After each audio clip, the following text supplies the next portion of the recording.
Bismillahirrahmanirrahim. Assalamualaikum warahmatullahi wabarakatuh. Ke bawah Duli Yang Maha Mulia Paduka Seri Baginda Sultan Haji Hassan Al-Bolkiah Muizzuddin Wad Daulah Ibni Almarhum Sultan Haji Omar Ali Saifuddin Saadul Khari Waddin Sultan dan Yang di-Pertuan Negara Brunei Darussalam berangkat ke Manama Kingdom of Bahrain bagi mengadakan keberangkatan negara yang akan berlangsung pada 9 hingga 11 Jun 2023. Berangkat mengiringi ke bawah Duli Yang Maha Mulia Paduka Seri Baginda Sultan dan Yang di-Pertuan Negara Brunei Darussalam ialah Duli Yang Teramat Mulia Paduka Seri Pangeran Muda Abdul Matin. Sebelum berangkat dari Istana Nurul Iman, doa selamat dibacakan oleh Yang Berhormat Pihin Orang Kaya Paduka Seri Utama Datuk Paduka Seri Setia Haji Awang Salim bin Haji Besar.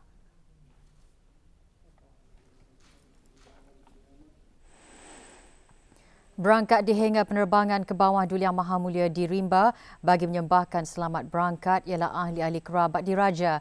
Juga hadir bagi menyembahkan selamat berangkat ialah Yang Amat Mulia Pengiran-Pengiran Kshetriya, penasihat khas ke bawah Duli Yang Maha Mulia, Yang di-Pertua Majlis Mesyuarat Negara, ahli-ahli Majlis Mesyuarat Diraja, Menteri-Menteri Kabinet, Timbalan-Timbalan Menteri, Pesuruhjaya Polis, Pasukan Polis Diraja Brunei dan pemangku pemerintah Angkatan Bersenjata Diraja Brunei.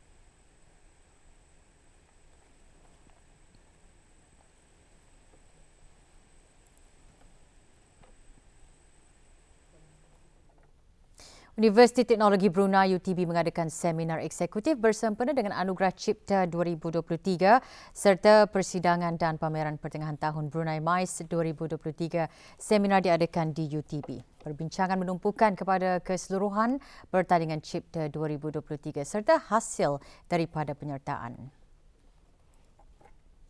Video seminar eksekutif dirasmikan oleh Datin Paduka Profesor Dr. Dayang Hajah Zohra binti Haji Sulaiman, Naib Chancellor UTB. Dikendalikan oleh Dr. Lim Pang Jen, pengerusi bersama Jawatan Kuasa Teknikal Cipta di UTB. Seminar disertai oleh beberapa panel dari dalam dan luar negara. Di samping itu, para panel juga membincangkan mengenai projek dan pengkomersialan produk serta perkongsian untuk meningkatkan acara dan pertandingan seterusnya.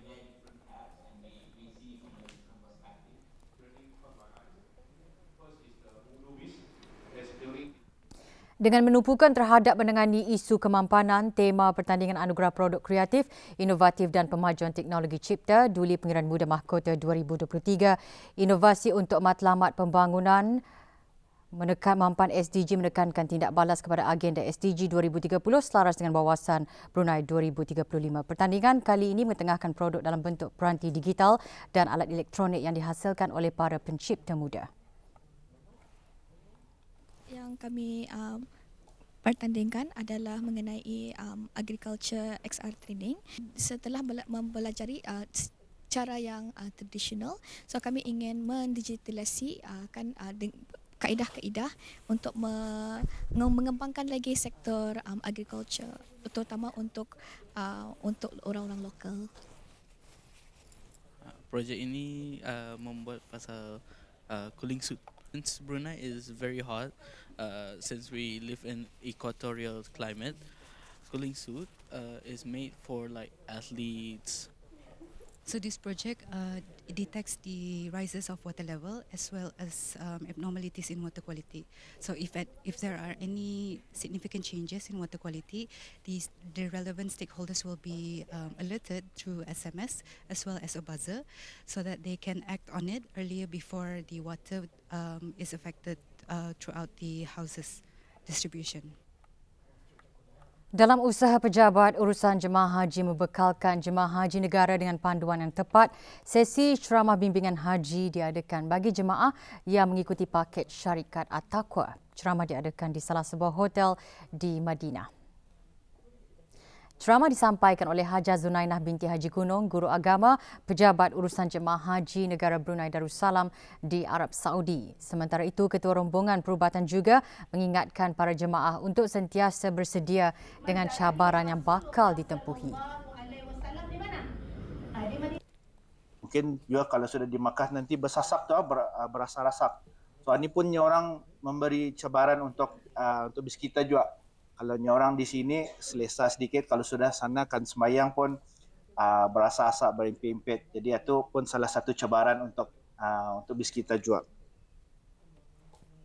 Jemaah haji negara yang mengikuti paket syarikat Al-Hijrah juga menghadiri ceramah bimbingan haji. Melalui ceramah seumpama ini memberi peluang kepada mereka untuk lebih memanfaatkan kesempatan semasa berada di Tanah Suci.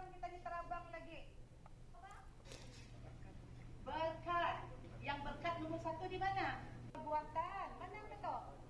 Show it. Orang putih tunjuk baru lagu. Rombongan haji yang mengikuti syarikat Titian pula menziarahi ke tempat-tempat bersejarah di Madinah.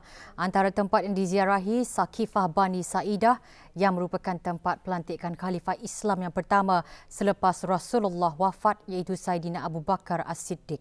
Mereka mengakhiri lawatan dengan menziarahi makam syuhada Uhud.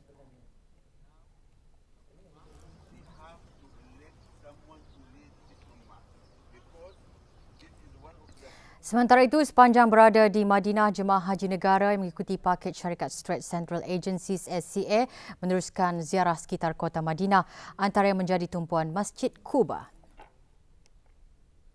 Terletak 3 km dari Masjid Nabawi, Masjid Quba sentiasa dikunjungi oleh jemaah haji atau umrah. Dalam perjalanan hijrah Rasulullah menuju Madinah, baginda singgah untuk beberapa hari di Quba dan seterusnya mendirikan masjid berkenaan. Selepas ziarah Masjid Quba, rombongan berkunjung ke ladang kurma di perkampungan yang sama. Madinah terkenal dengan kurma berkualiti tinggi dan menghasilkan ekspor dari Madinah yang sangat tinggi. Mereka juga menziarahi makam syuhada Uhud yang memberi gambaran dan keinsafan akan perjuangan pejuang Islam dalam mempertahankan agama Allah. Doakan kami semua di Madinah dan seterusnya kami akan kemudian akan pergi ke Mekah untuk mengerjakan haji. Doakan kami semua sehat walafiat dan kembali ke negara Darussalam. Upacara serah terima tugas Pemerintah Tentera Darat Diraja Brunei TDDB diadakan kemarin di Padang Kawat Batalion Pertama TDDB Berakas Garrison. Brigadier Jeneral Haji Muhammad Shanun Nizam bin Sulaiman, Pemerintah TDDB ke-14, dalam ucapannya antara lain berkata 3 panduan asas iaitu Satria, Setia dan Sedia akan dapat menjana dan meningkatkan semangat kesatriaan, kesetiaan dan kesiapsiagaan setiap anggota TDDB. Terdahulu, Majlis Penandatanganan Sijil Serah Terima Tugas dan Penyerahan Tongkat Kepimpinan Pemerintah TDDB daripada mantan Pemerintah TDDB dan Pemerintah TDDB baharu telah diadakan sebagai lambang penyerahan rasmi tugas Pemerintah TDDB. Laporan Wawasan Brunei 2035 mengongsikan perkembangan pelaksanaan dan pencapaian Wawasan Brunei 2035 bagi tempoh tahun 2015 hingga 2022.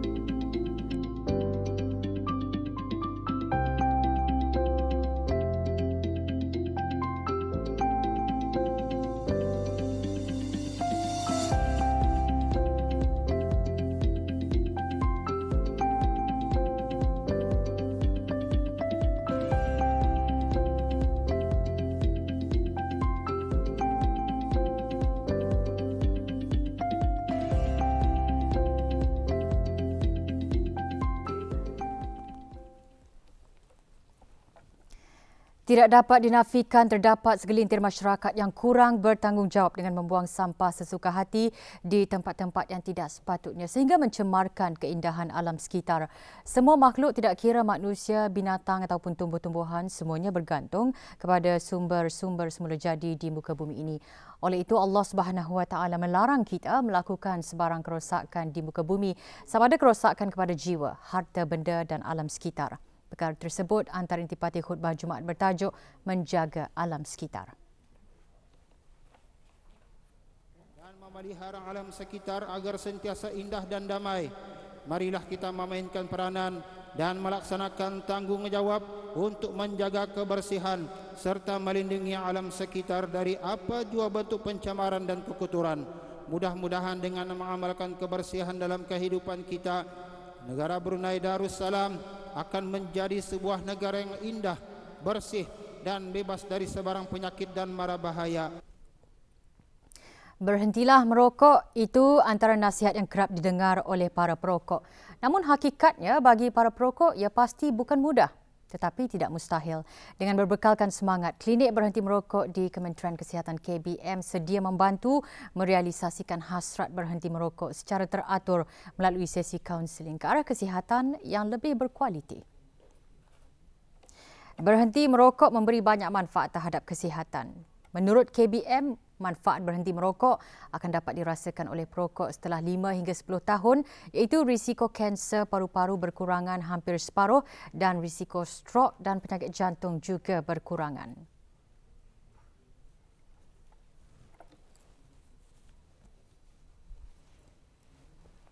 Lapan jam setelah berhenti merokok, tahap karbon monoksida dalam darah menurun kepada normal. Paras oksigen dalam darah meningkat. Setelah 3 bulan, batuk yang mengomel, menjengkelkan, mengganggu dan menyusahkan akan hilang. Risiko penyakit gusi seterusnya berkurangan dengan ketara. Ulcer mulut berkaitan tembakau hilang, peredaran darah bertambah baik, berjalan menjadi lebih mudah, fungsi paru-paru meningkat sehingga 30%. Takut diserang pelbagai penyakit menguatkan semangat seorang perokok aktif untuk membuang tabiat merokok. Dengan azam serta pendirian yang teguh, tabiat buruk tersebut dapat dihentikan meskipun sudah sebati dalam dirinya sejak berumur 19 tahun. Apakah cerita di sebalik kejayaan itu? Siti Nurmazia Jini ada laporannya. 2022, saya bertekad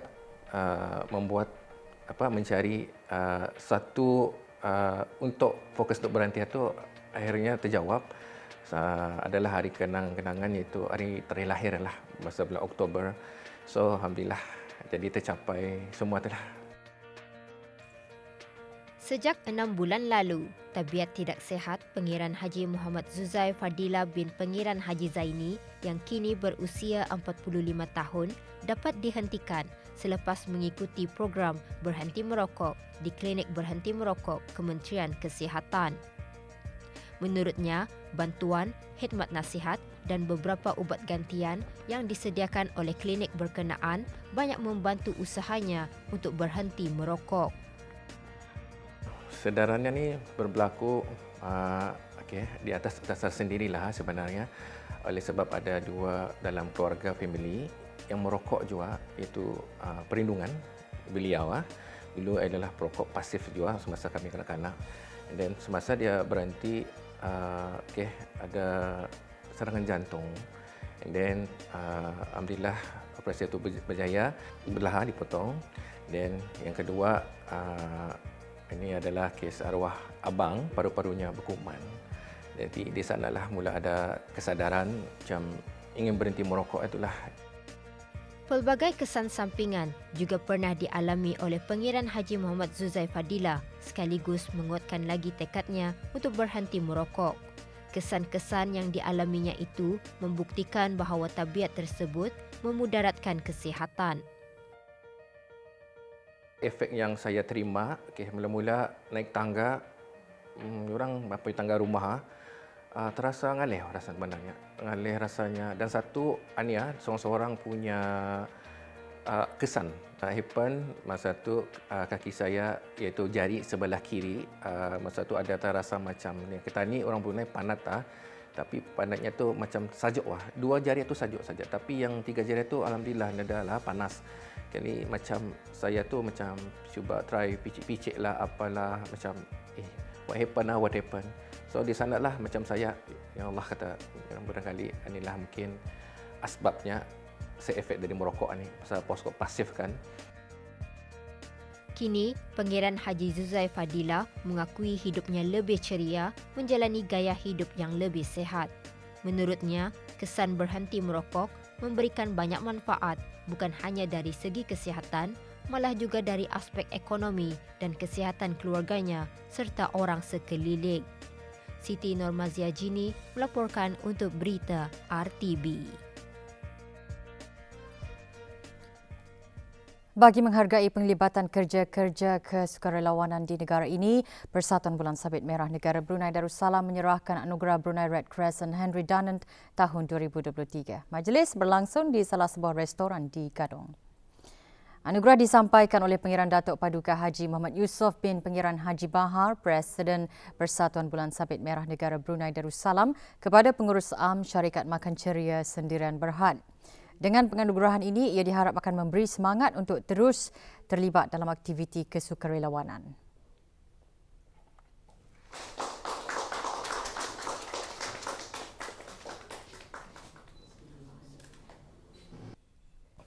InsyaAllah projek ini akan berterusan di mana kami akan lebih bekerjasama dengan BDRC maupun dengan pihak NGO yang lain kerana ia juga merupakan satu pembakar semangat. Orang ramai disarankan untuk sentiasa berwaspada apabila menerima panggilan telefon atau pesanan ringkas daripada nombor-nombor yang tidak dikenali sama ada tempatan atau antarabangsa.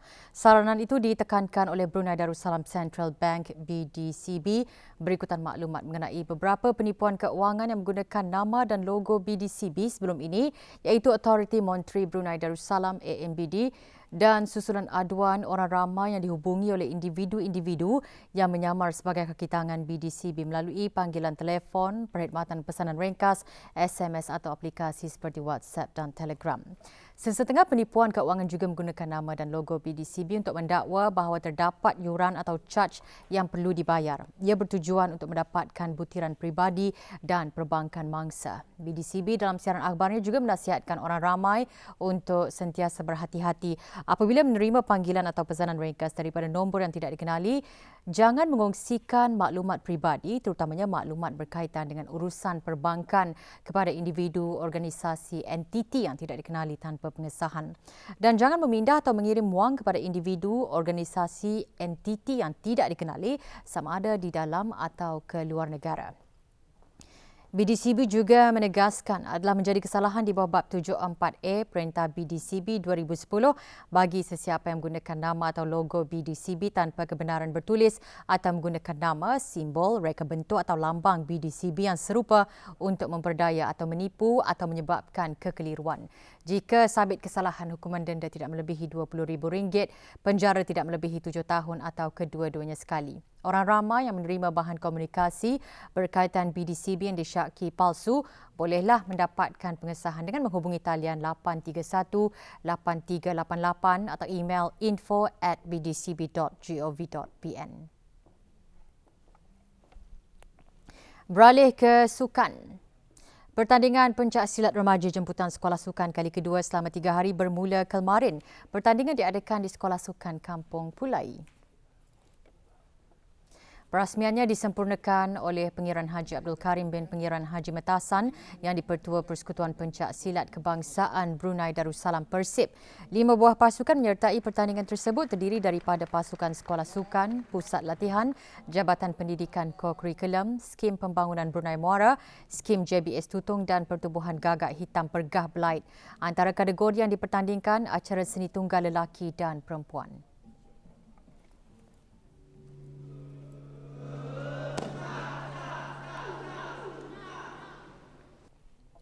Sempena Hari Olimpik Antarabangsa, Majlis Olimpik Kebangsaan Negara Brunei Darussalam dengan Jabatan Belia dan Sukan, Kementerian Kebudayaan Belia dan Sukan menganjurkan larian Hari Olimpik 2023.